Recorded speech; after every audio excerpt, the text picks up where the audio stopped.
السلام عليكم ورحمة الله ومرحبا بكم في فيديو جديد على قناتكم صديق لبنان.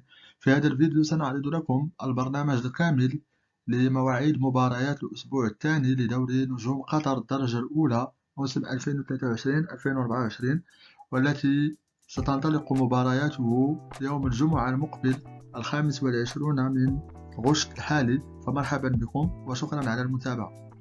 إذا نبتدئ عرض مباريات الأسبوع الثاني لدوري نجوم قطر الدرجة الأولى، والتي ستنطلق في اليوم الأول الذي يصادف يوم الجمعة 25 من غشت، والذي يعرف إجراء مقابلتين أولاهما يحل فيهما فريق معيدر ضيفا على فريق الدحيل، انطلاقا من الساعة 6:30 مساء بتوقيت قطر على أرضية استاد خليفة الدولي.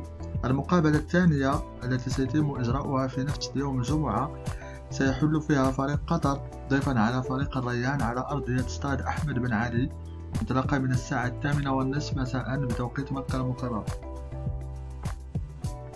اليوم الثاني من الأسبوع الثاني والذي يصادف يوم السبت 26 من غشت سيعرف إجراء مقابلتين أولاهما يستضيف فيها فريق الغرافة فريق المرخية على أرضية استاد البيت، انطلاقا من الساعة 6:30 مساء بتوقيت السعودية وقطر.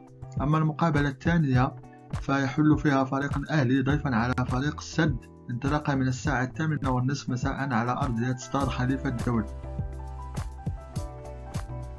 اليوم الثالث والأخير من الأسبوع الثاني سيعرف إجراء مقابلتين المتبقيتين أولاهما يستضيف فيها فريق العربي فريق صلال على أرضية استاد تمامة، انطلاقا من الساعة 6:30 مساء. أما المقابلة الأخيرة فيحل فيها فريق الشمال ضيفا على فريق الوكرة على أرضية استاد الجنوب، انطلاقا من الساعة 8:30 بتوقيت مكة المكرمة وقطر. إذا كان هذا الأسبوع أو الجدول المفصل لمواعيد مباريات الأسبوع الثاني لدوري نجوم قطر الدرجة الأولى. فرجة ممتعة، شكرا لكم على المتابعة وإلى اللقاء في فيديو قادم إن شاء الله.